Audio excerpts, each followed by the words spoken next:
Estamos aguardando o Dr. Carlo Velho, mas e aceitar a conexão? Aí, Boa perfeito. noite, Boa noite, Dr. Carlo. tudo bem, doutor Vitor? Tudo ótimo, um prazer recebê-lo aqui. Prazer é meu.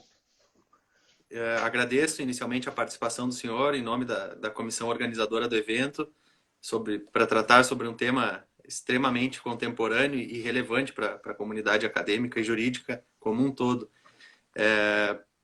Passo a palavra ao senhor, então, para que inicie sua explanação, que com certeza vai encantar a todos. Muito obrigado, doutor Vitor. É um prazer para mim acompanhar a evolução desse Congresso Criminal da Serra Gaúcha, que já encontra-se na terceira edição, é isso? Isso. E tem tido reconhecimento de todos os juristas, é, tanto no estado do Rio Grande do Sul quanto no Brasil, já se consolidou como um evento marcado por importantes contribuições para as ciências criminais.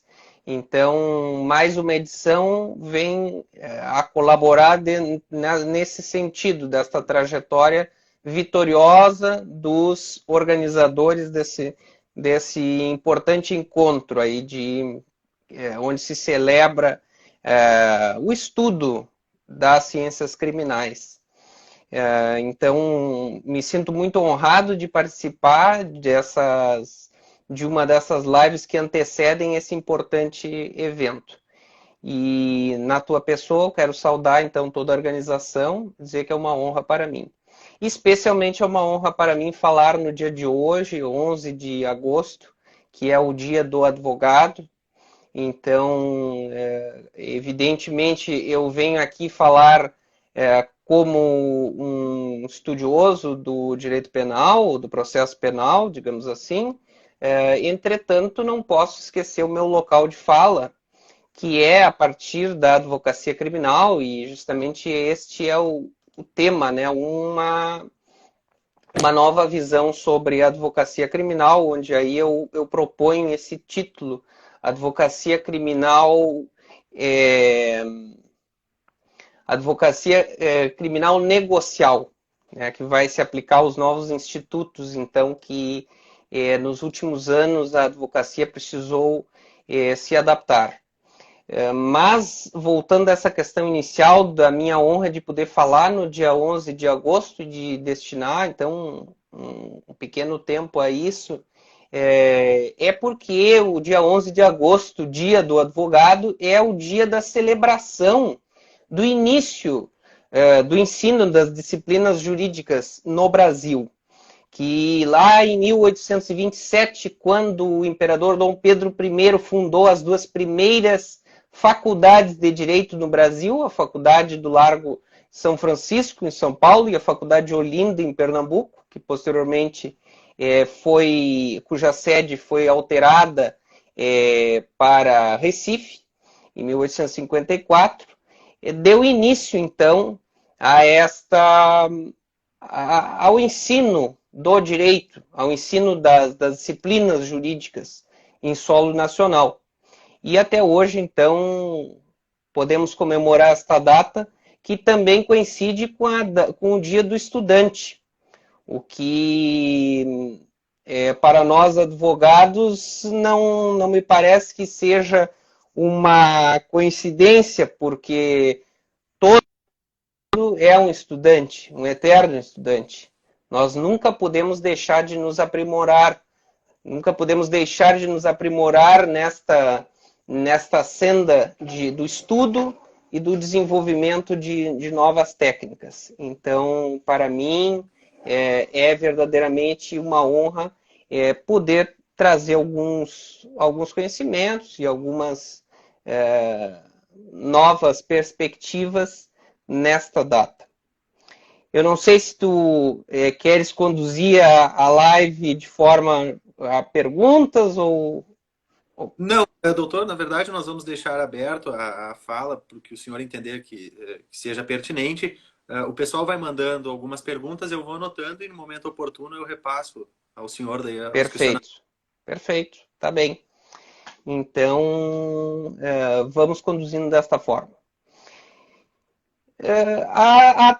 A propósito do título que eu propus para esta fala, Advocacia Criminal Negocial, se refere, em realidade, aos novos desafios que a nossa advocacia penal tem se deparado nos últimos anos com algumas reformas legislativas que impuseram ao advogado criminalista, o qual era acostumado a lidar com delitos do direito penal clássico e com técnicas processuais clássicas, que estão delimitadas por um Código de Processo Penal que é da década de 40, precisaram se adaptar aos novos tempos e às novas complexidades que as próprias relações sociais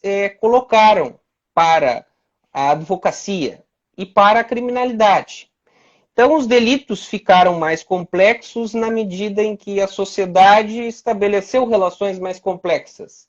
E aí vem o fenômeno da expansão do direito penal, que é um fenômeno absolutamente inerente a esta disciplina. Ou seja, o direito penal estará sempre em expansão na medida que novas situações, novos bens jurídicos passam a ser relevantes de serem tutelados pelo Estado, pelo seu viés mais interventivo, que é o direito penal, onde houver necessidade de uma intervenção extrema do Estado com a imposição de uma pena, lá estará o direito penal cumprindo uma função importante. E, paralelo a isso, nós temos a evolução do processo penal, que traz novas técnicas de investigação. E dentro delas está a possibilidade da ampliação dos espaços de consenso no processo. E isso é tratado no âmbito da justiça penal negociada ou justiça colaborativa, onde então privilegia-se aí uma autonomia da vontade das partes, ao passo que historicamente o processo penal sempre foi um processo que diz respeito ao direito público, então ele tem uma possibilidade de manifestação muito reduzida das partes, ou seja, todo o regramento do processo penal ele é delimitado pela lei. E com a ampliação destes espaços, efetivamente passou-se a possibilitar, então, algumas situações novas que estão além das previsões legais. O Estado entendeu que deveria regrar estas novas modalidades de acordos e estabeleceu alguns limites, dentro dos quais, então, nós temos que nos adaptar para poder efetivamente representar bem os interesses dos nossos constituintes. Os espaços de acordo, eles também foram utilizados na persecução penal para fins de obtenção de provas. Então, especialmente quando se trata da colaboração premiada, nós temos aí todo um novo regramento que coloca este instituto, que não é um instituto novo no nosso processo penal, como um meio de obtenção de prova. E dentro disso, as autoridades persecutórias poderão se valer desse instituto para fins de angariar provas, né, ou angariar elementos que levem à produção de provas efetivas, que podem, corroboradas com outras, levar, então, a condenações e a obtenção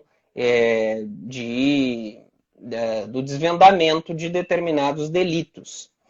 Num primeiro momento, no processo penal brasileiro, Hoje fala-se em três diferentes fases das hipóteses de acordo no processo penal, dos espaços de justiça negociada.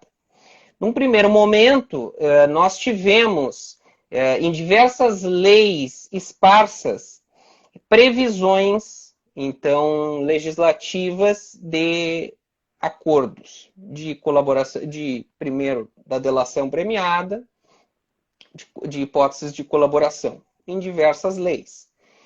E também, na década de 90, nós tivemos com a Lei 9.099, de 95, duas hipóteses de medidas despenalizadoras que vieram dentro desta linha de acordos dentro do processo penal.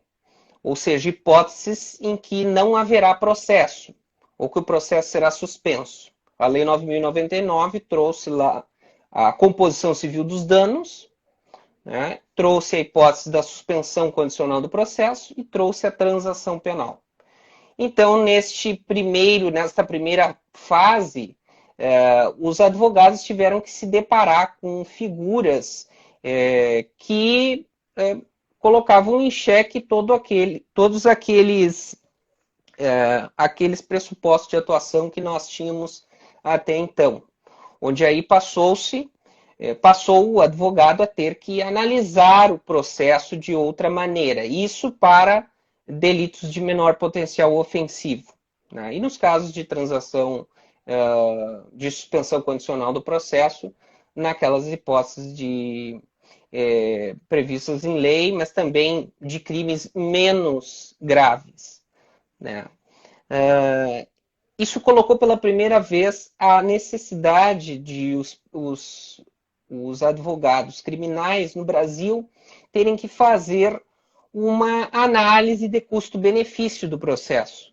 E aí entra já o que eu quero sustentar como sendo a advocacia penal negocial, onde o advogado ele passa a ser um gestor dos riscos do processo, porque cabe ao advogado aconselhar o seu cliente qual será as melhores medidas, quais serão as melhores alternativas de resolução daquele caso, que muitas vezes pode ser o não enfrentamento da acusação.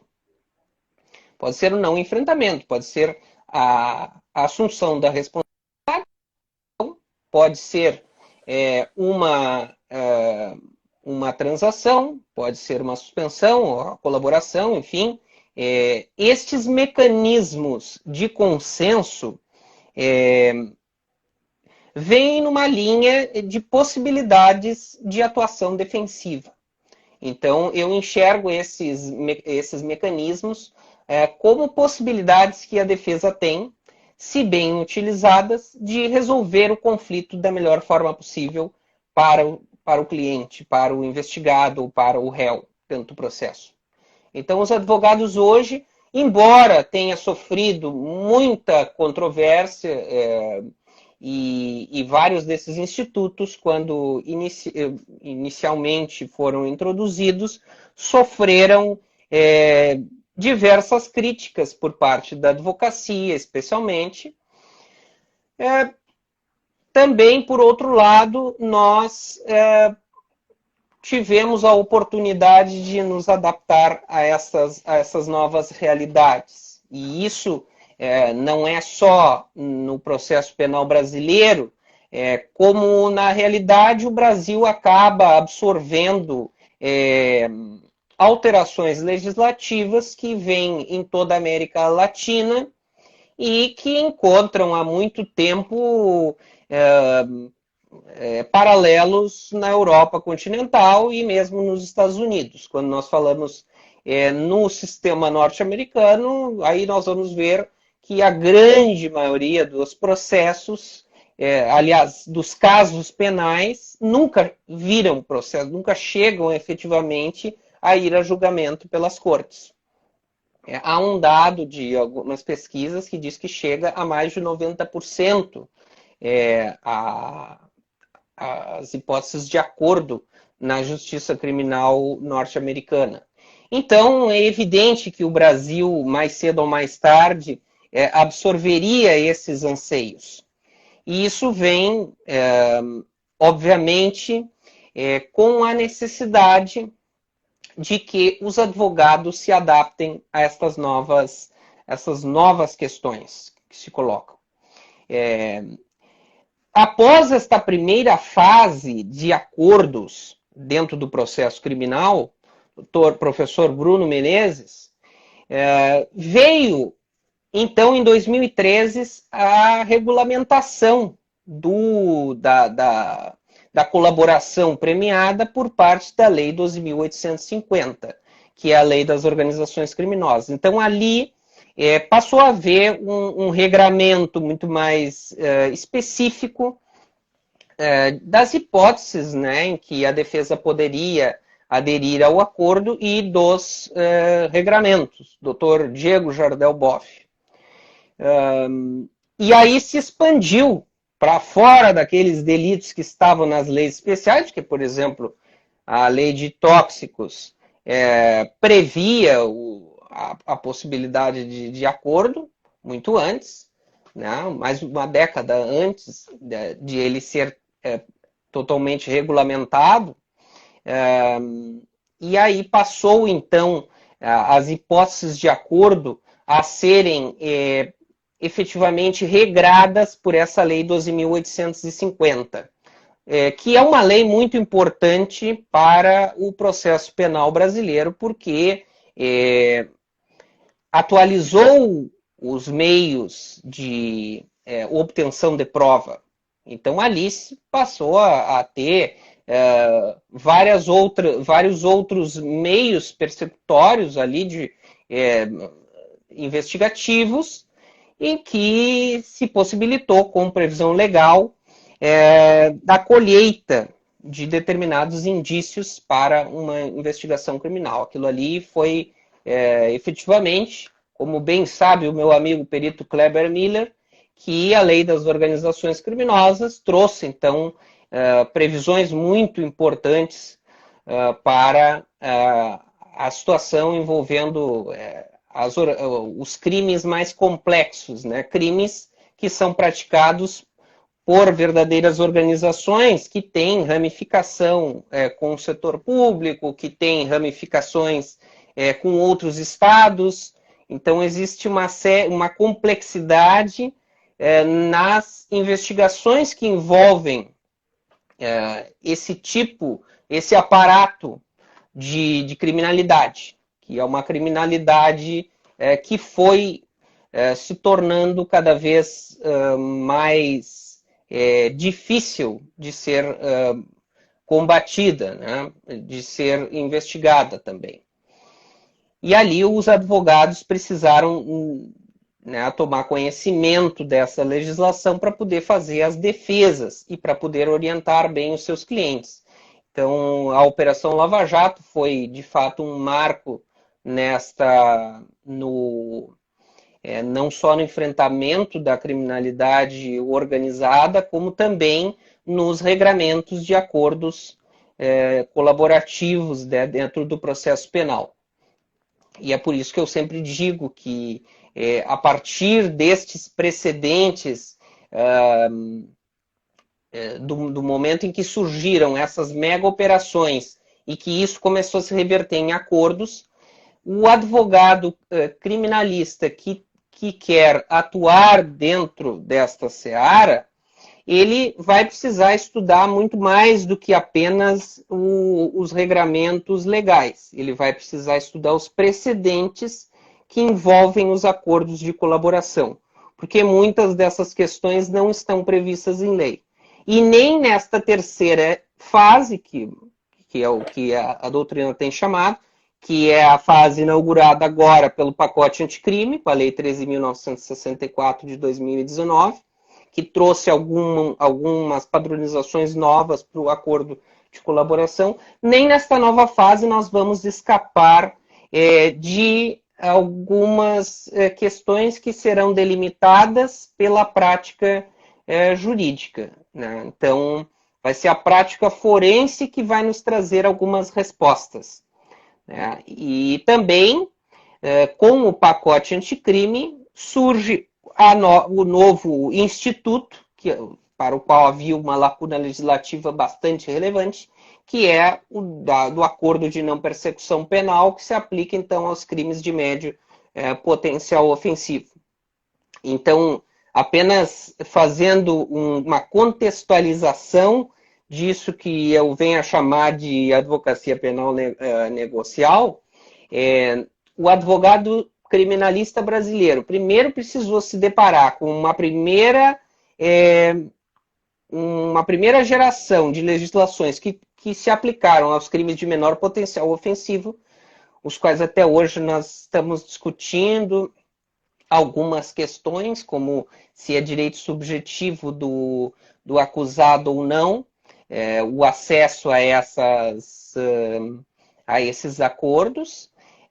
Depois, num segundo momento, essa legislação, por uma pressão internacional muito forte, efetivamente veio a se aplicar a crimes graves, então os crimes praticados por organizações criminosas, os quais, obviamente, poderiam ter como crimes antecedentes, digamos assim, toda espécie de criminalidade, não só a criminalidade do colarinho branco, como crimes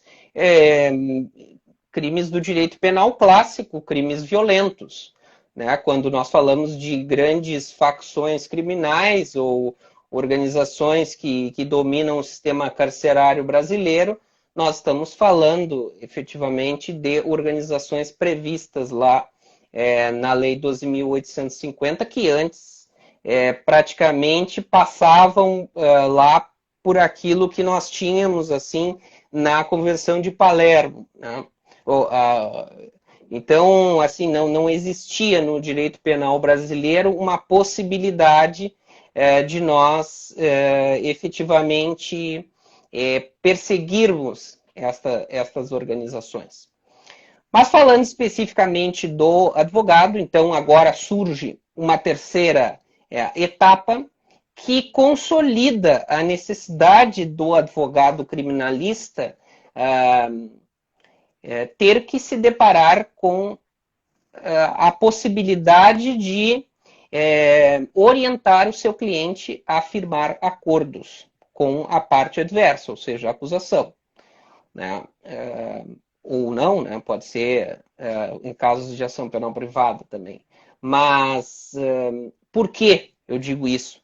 Porque o acordo de não persecução penal, ao destinar-se aos crimes de médio potencial ofensivo, acaba abarcando a grande maioria dos delitos previstos no ordenamento jurídico brasileiro. Então, agora, praticamente, uma grande maioria de crimes podem ser resolvidos, esses casos penais que envolvam esses delitos poderão ser resolvidos através de acordos e isso, obviamente, vai levar a um desafogamento do Poder Judiciário, razão pela qual é certo que existe toda uma aquiescência por parte das autoridades públicas no sentido de promover esses acordos, né, de não levar isso mais ao Poder Judiciário. E o juiz, até dentro de uma perspectiva de um processo penal de viés acusatório, fica, obviamente, equidistante das partes, ou assim, ou deveria ser. Né? Ele vai meramente homologar esses acordos firmados fora do processo e fora do controle efetivo judicial. Né? Então, a lei vai estabelecer alguns limites e alguns regramentos.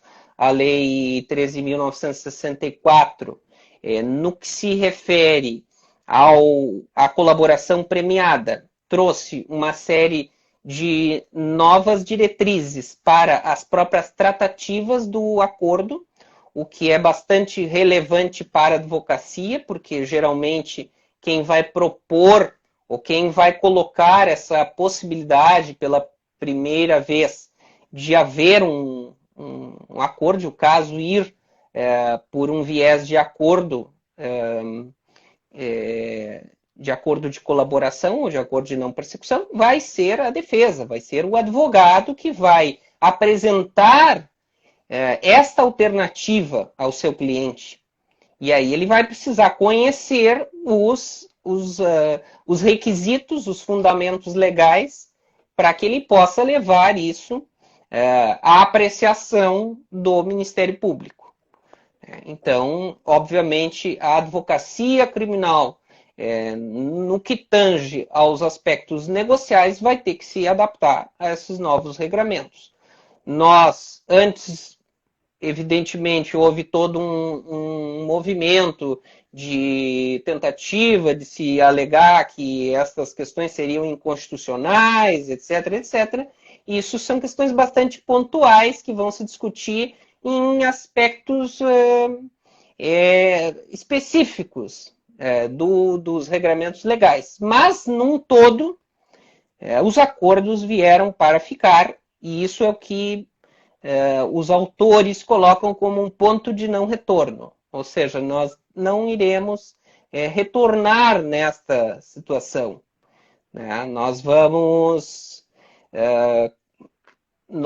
ter que nos adaptar às novas possibilidades e colocar isso aos nossos clientes de forma que aquilo possa resolver o seu problema. Porque hoje as pessoas, nesta sociedade do imediatismo, querem efetivamente resolver o seu caso da forma mais rápida e ágil possível. Então, obviamente, o acordo de não persecução penal e a colaboração premiada, elas passam a ser vistas com esta ótica, com a ótica da resolução eficiente do caso. O que nós precisamos é resolver o caso para os nossos constituintes. Então, o que o advogado precisa? Ele precisa conhecer muito bem a legislação, conhecer muito bem os regramentos, conhecer as resoluções que estão sendo adotadas pelos órgãos acusatórios, pelo órgão acusatório, enfim, e pelos ministérios públicos, né? E precisa conhecer muito bem os precedentes que envolvem esta matéria. Porque, efetivamente, nós também precisaremos saber até onde, de forma estratégica, poderemos ou não atuar. Há determinados pontos, por exemplo, a questão de homologação judicial, que não está vedada, por hipótese legal, que o advogado possa vir a discutir em juízo. E também nós temos que pensar, ainda também dentro desta ótica, e não só sobre a ótica do advogado que vai aconselhar o seu cliente a firmar um acordo, mas também daquele advogado que vai defender um delatado, ele precisa entender e saber onde e que aspectos ele poderá efetivamente atacar dentro de uma ótica aí já.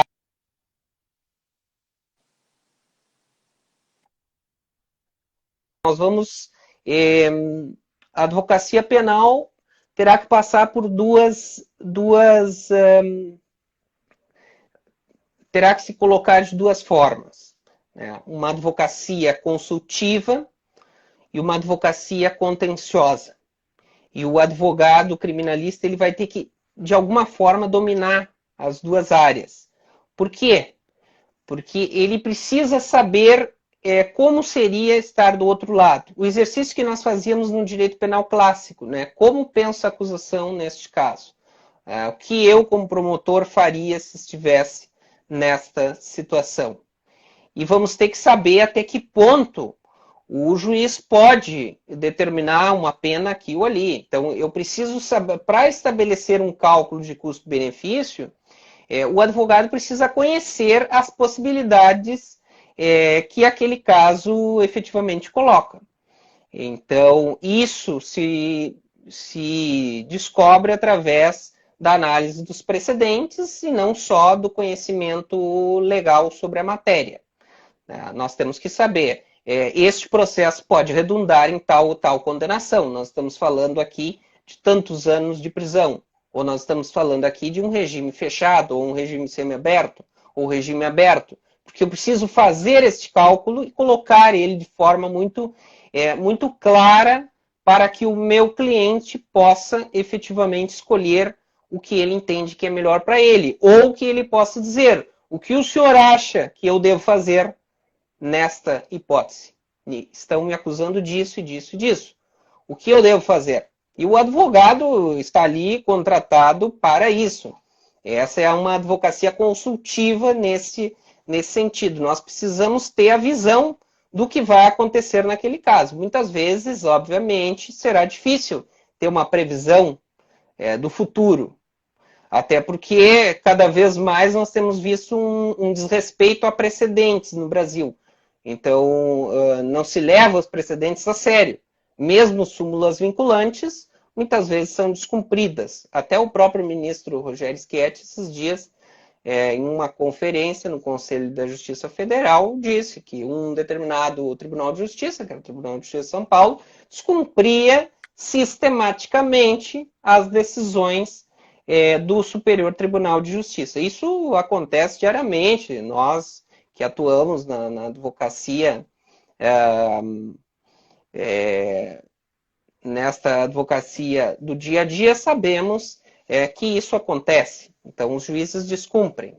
E cabe ao advogado também levar essas discussões às cortes, aos órgãos imediatamente superiores. Então, nós devemos, efetivamente, questionar essas questões. Mas temos que saber onde e quando questionar, porque esta advocacia criminal negocial, mais do que nunca, ela será uma advocacia extremamente estratégica.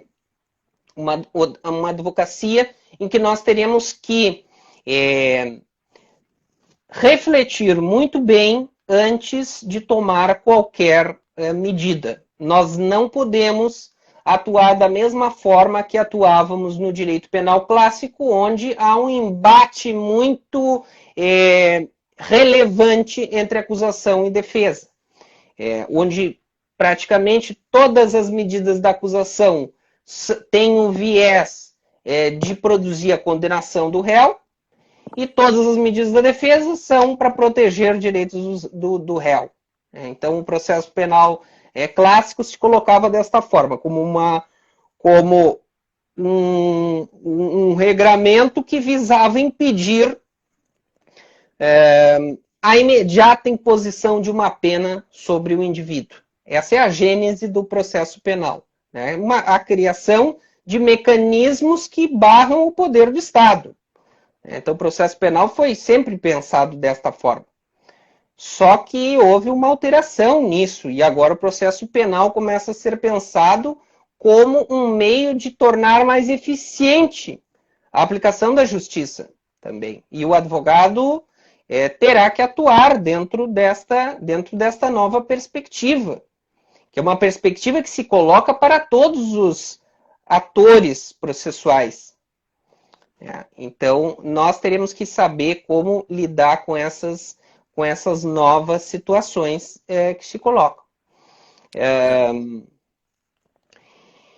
E o que eu digo é que, em realidade, a advocacia criminal vai precisar se adaptar aos novos tempos. E isso, entretanto, não implica que nós que nós deixemos de lado algumas garantias fundamentais que estão estabelecidas na Constituição Federal e nos tratados internacionais de direitos humanos. Esta nova, até velocidade que se coloca ao processo penal com a entrada da negociação e da prevalência da autonomia de vontades das partes, ela não necessariamente entra em conflito com estas garantias. Me parece que o advogado criminalista ainda terá este papel de, reservar as garantias fundamentais do indivíduo, porque o indivíduo continua sendo hipossuficiente em relação ao Estado.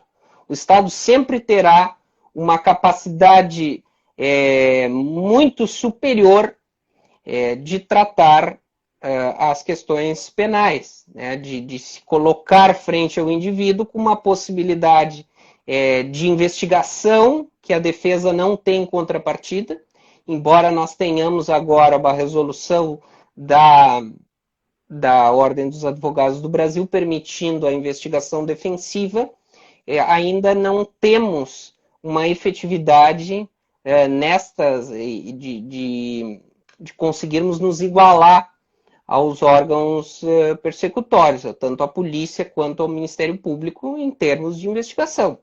Porque a investigação privada é uma coisa, a investigação pública ela tem todo um aparato por trás dela. Né? Mas isso estamos evoluindo nesse sentido, porque para que nós falemos em autonomia de vontade das partes e que isso seja efetivo e que sejam respeitadas as garantias fundamentais do indivíduo, é preciso que ambas as partes tenham paridade, que é o que efetivamente não existe. E aí vem, é claro, a minha crítica enquanto defensor e enquanto estudioso das ciências criminais.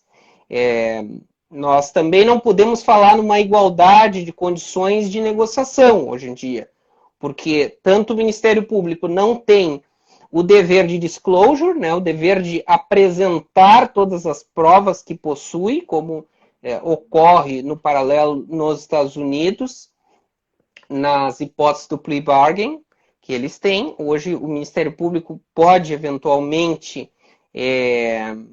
ocultar provas da defesa que não lhe sejam interessantes, e a defesa não tem as mesmas condições de angariar aquelas mesmas provas em prol do acusado, do investigado. Então, nós não conseguimos produzir a prova da inocência. Nós acabamos tendo que nos valer do antigo brocardo latino, né, do indubio pro réu. O indubio pro réu, ele é um princípio que, de alguma forma, está morrendo dentro do processo penal. Por vezes até pelos julgadores, né? Com certeza, porque é um critério que está ficando superado pela possibilidade, por esse engrandecimento das atribuições que as partes têm. Cabe à defesa agora provar a inocência do réu. Isso tem se consolidado, sobretudo, nesse direito penal secundário, nos crimes econômicos, etc., onde a possibilidade de responsabilização por culpa, com certeza, acaba, de forma bastante direta, invertendo o ônus da prova e colocando sobre a defesa a necessidade de uma prova que nós sabemos que não conseguiremos fazer, né? Não conseguiremos produzir. Então, isso aí realmente coloca uma disparidade entre os agentes que atuam dentro do processo. E sob essa ótica é que a advocacia penal negocial ela não vai deixar de ser uma advocacia combativa. Uma advocacia onde nós vamos ter que, de fato, lidar com as regras do jogo e lutar para que elas sejam válidas, né? E elas não estão previstas somente nestas leis especiais ou no Código de Processo Penal. Nós vamos ter que buscar também no viés convencional, né? Nós vamos ter que ir para as convenções das quais o Brasil é signatário, para buscar determinados direitos que o nosso legislador, de forma omissa, não regulamentou não regulamentou corretamente, né? Ou seja, que nem A Constituição é aquela que nos foi prometida em 1988, que era uma Constituição extremamente moderna e continua sendo. Na prática, acaba sendo afastada em muitos pontos, até porque a legislação processual penal brasileira ela enfrenta esta onda do punitivismo e a onda da eficientização do processo penal. Então, é evidente que nós, advogados, vamos ter que lutar contra determinados atropelamentos, né, que ocorrem dos direitos fundamentais do acusado, mas, por uma outra ótica, também nós teremos que pensar o que é melhor para ele. Né? O que é melhor para ele. Às vezes é melhor para ele abrir mão de um determinado direito para conseguir uma resolução mais célere para o seu caso. Então, a advocacia ela deixou de ser apenas a defesa dos direitos fundamentais do cliente, e sim passou a ser a defesa do melhor interesse do cliente para aquele caso, né? Da melhor forma de resolver aquele conflito que se estabelece. E nós vamos ter que ter também um olhar para os efeitos extrapenais das condenações, os efeitos extrapenais da assunção de responsabilidade de uma confissão, né, no acordo de não persecução penal, por exemplo. Então, o advogado criminalista ele deixou de operar dentro daquele mundo muito restrito que se operava antigamente, que era um mundo em que se batalhava com os direitos fundamentais, que eram aqueles esculpidos lá no artigo 5º da Constituição Federal, e se a acusação não produzisse a prova cabal da culpa, da responsabilidade do investigado, do suspeito, enfim, do acusado, o réu era absolvido. Isso não existe mais. Essa perspectiva se alterou, porque os crimes se alteraram, a legislação se alterou e a própria mentalidade, não só do acusador, como do julgador, foi alterada. Então, estrategicamente, nós também precisamos nos adaptar a esses novos tempos. Eu acho que eu fico aberto a dúvidas aí, senão eu vou falando e eu acho que é bom responder também. Sempre bom ouvir o senhor. Vamos ver o que eu... Com relação aos espaços negociais, eu acredito que a tendência é que cada vez se ampliem mais, né? Nós já tivemos, como o senhor muito bem tratou, a transação penal. Bom, o advento da Lei 9.099 em 1995 já foi um marco histórico que até hoje vem sendo aplicado da melhor forma, acredito, pelos tribunais, né, pelos julgadores. E, em decorrência disso, o senhor até tocou agora no ponto da confissão. A doutora Aline Zimmermann fez uma pergunta e gostaria de saber a sua opinião como advogado criminalista com relação à obrigatoriedade da confissão nos acordos de não persecução penal. Esse vai ser um ponto polêmico, né? Porque ele, embora a previsão legislativa seja bastante clara de que deve haver uma confissão, isso poderia contrastar com o direito, né, à não autoincriminação. Então, dentro dessa previsão supralegal que nós temos, né, do direito à não autoincriminação, que também é previsto em Tratado Internacional de Direitos Humanos, é bastante questionável que a pessoa precise de fato confessar, né, porque nós sabemos que qual é o efeito que se busca com essa confissão. Não é simplesmente aquele aquele efeito pedagógico de reconhecer a culpa e que isso vai ter também, sob um ponto de vista criminológico, um impacto psicológico sobre o indivíduo. Não é isso.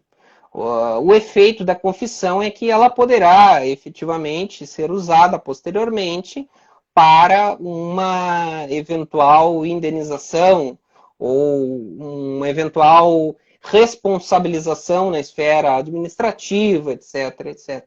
Então, os efeitos de uma confissão, eles são bastante graves, dado que nós não temos muita clareza atualmente de, de qual restrição haverá para o uso da confissão feita no acordo de não persecução penal. Então, eu estou tendente a acreditar que a confissão não deveria ser uma exigência no acordo de não persecução, como ela não é na transação penal e também não é na suspensão condicional do processo. É apenas uma estratégia defensiva de resolver o caso penal, de solucionar o conflito. Eu penso que a pessoa não pode ser obrigada, embora a legislação assim o preveja, né, a confessar para receber um benefício, que tem outros requisitos legais. Né? Está se condicionando a obtenção desses benefícios a uma confissão, o que, obviamente, acaba, então, contrariando esse direito à não autoincriminação. Eu acho que essa obrigatoriedade da confissão veio importada lá da Resolução 181 do Conselho Nacional do Ministério Público, que acredito que tenha sido utilizada como base pelo ex-ministro da Justiça para propor justamente esse ponto específico da alteração do pacote anticrime, porque no texto original nós temos praticamente um copia e cola da resolução do Conselho do Ministério Público para, então, se criar a Lei 13.964 de 2019. E com relação também à confissão, eu faço uma outra provocação ao senhor, no sentido de que quando houver a revogação do acordo por descumprimento do acusado, existe uma discussão bastante forte se poderá ser usada a confissão em casos de revogação do acordo, de prosseguimento daí, então, com o recebimento da denúncia e um prosseguimento da ação penal. Na ação prática da advocacia criminal, já se percebeu que os promotores de justiça estão tendenciosos a utilizar a confissão e depois deixar ao bel prazer do julgador decidir se vai ser possível ou não. O que o senhor tem para nos relatar sobre isso? Eu tenho a impressão de que isso é um outro papel do advogado criminalista. Porque o acordo, ele parte de um princípio de boa-fé. Ele é um negócio jurídico bilateral que envolve boa-fé e que é regrado por princípios do direito civil. Né? É um acordo bilateral. Então, dentre esses princípios está lá, claro, a boa-fé objetiva, etc. E as partes não podem ser surpreendidas com o acordo, com os efeitos do acordo. Então, eu acredito que o uso desta confissão deveria estar previsto no acordo, de forma expressa, onde ali a pessoa saberia que se ela descumprir, o acordo pode ser utilizado ou não. O acordo não vai ter outra consequência que não o uso para fins daquela investigação criminal. Mas eu tenho visto que a tendência dos promotores e procuradores é querer, de fato, utilizar esta confissão para outros fins, tanto numa esfera administrativa, pode ser algum órgão regulador, né? Ou na esfera civil, com ação civil pública, etc. Né? Então, mas me parece que isso é uma situação que a defesa deveria prever quando da celebração deste pacto. Né? A defesa deveria prever ali qual uso se dará ao acordo, deveria haver uma cláusula prevendo isso, que o uso se dará, pode ser feito deste acordo em caso de rescisão por parte do Ministério Público ou por parte do candidato ao acordo de não persecução. Então, Num primeiro momento, eu entendo dessa forma, mas acredito que se nada for previsto, se a defesa ficar silente, este acordo não há vedação legal, então poderá ser utilizado. Poderá ser utilizado em outras vias. Pode ter um ponto da legislação que ficou omisso, né? Justamente nesse sentido, se poderá ou não ser utilizado. É Sim, uma questão bastante discutível e que eu acredito que ainda vai gerar bastante polêmica até nos tribunais sobre essa boa-fé, como o senhor disse, porque daqui a pouco, até por uma defesa incauta, que passe despercebido pelo advogado, pode acabar prejudicando o cliente e, no fim, trazer consequências mais sérias do que se respondesse à ação penal no trâmite irregular, né? sim, e eu já tenho visto alguns promotores também, alguns juízes entendendo que o acordo de não persecução seria pior para o investigado, que seria melhor uma suspensão condicional do processo, que não exige a confissão, do que um acordo de não persecução penal. Isso de fato, eu reconheço que tem que até refletir sobre essa questão, porque agora eu vi recentemente isso e fiquei bastante curioso para saber qual o raciocínio utilizado. Entretanto, essa questão de não precisar de confissão é bastante relevante, sim. É bastante relevante. Entretanto, a pessoa já vai ter uma ação penal recebida contra si, né? Mas os efeitos praticamente serão muito parecidos. Nesses últimos 8 minutos, 7 minutos agora que nós temos, doutor Cabo, eu gostaria de mencionar uma questão que me chamou a atenção, claro, dentre outras, mas esta foi uma delas. O artigo 28A, no seu parágrafo 6º, diz que depois de homologado judicialmente o acordo, o juiz devolverá os autos ao Ministério Público para que se inicie a execução perante o juízo da execução penal. Claro, diferente, como a gente sabe, da suspensão condicional do processo e da transação penal. Isso tem alguma razão de ser ou foi colocada de tal modo por sem uma motivação propriamente dita? O que o senhor acha O disso? fato da execução das condições do acordo ser perante o juiz da execução? Isso, exato. Eu entendo que isso criou uma certa confusão, né? Porque assim tentou se afastar do mesmo juízo que iria fazer a análise do acordo, né? Até para talvez criar uma maior imparcialidade ou algo nesse sentido, assim. Porque nós estamos tratando aqui, não podemos esquecer que o acordo de não persecução penal ele vai ser celebrado perante o juiz de garantias. Né? Uhum. Então, essa é uma situação bastante relevante, porque não vai ser o mesmo juiz que iria depois, claro, agora não, né? Mas enfim, no momento em que vier a se efetivar o juiz de garantias. Tá? Quando se coloca perante o juiz da execução o cumprimento do acordo, me parece que se faz aqui uma distinção entre as atribuições. Né? Não vejo assim um maior problema no fato de haver essa distinção.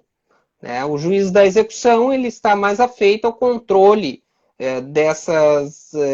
das penas restritivas de direitos, porque na verdade não deixa de ser uma pena restritiva de direitos imposta sumariamente, embora, claro, não se possa falar aqui em pena, né? Mas em medidas, né, que são aplicadas ali, porque não há processo, não há pena. Né? Mas isso ficaria perante o juiz da execução. Agora, o problema que vai se colocar ali vai ser no momento em que houver um descumprimento dessas medidas, onde aí se coloca o problema de quem será o juiz que irá avaliar a eventual rescisão deste acordo de não persecução penal. Esse é o problema entre haver um cumprimento em juiz distinto do juiz que homologou o acordo, porque aí nós não sabemos mais quem será o competente, né, quem terá a jurisdição para avaliar a validade ou não, enfim, da continuidade do acordo. Né? Então, esse aqui me parece que vai ser a maior problemática envolvendo execução e juízo de garantias para fins de acordo de não persecução penal. Agora, o juiz da execução ele está mais afeito ao controle dessas prestações que não envolvem privação de liberdade. Né? Perfeito. Doutor Carlos, nós temos mais 4 minutos só.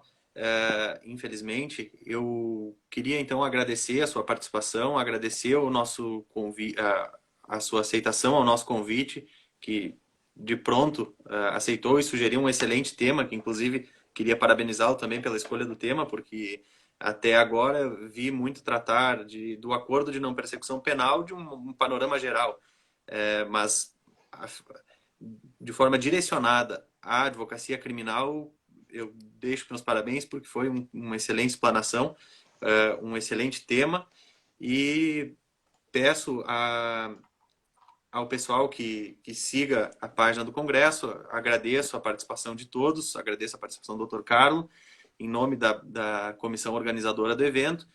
Semana que vem será divulgada a nossa próxima live, com um excelente criminalista, vamos divulgar no decorrer da semana.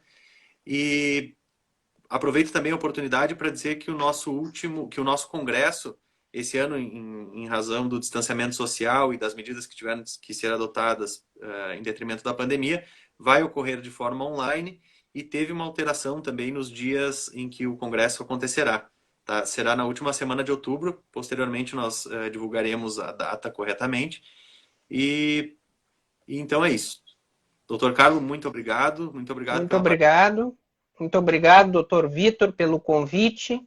É um prazer para mim ocupar esse espaço.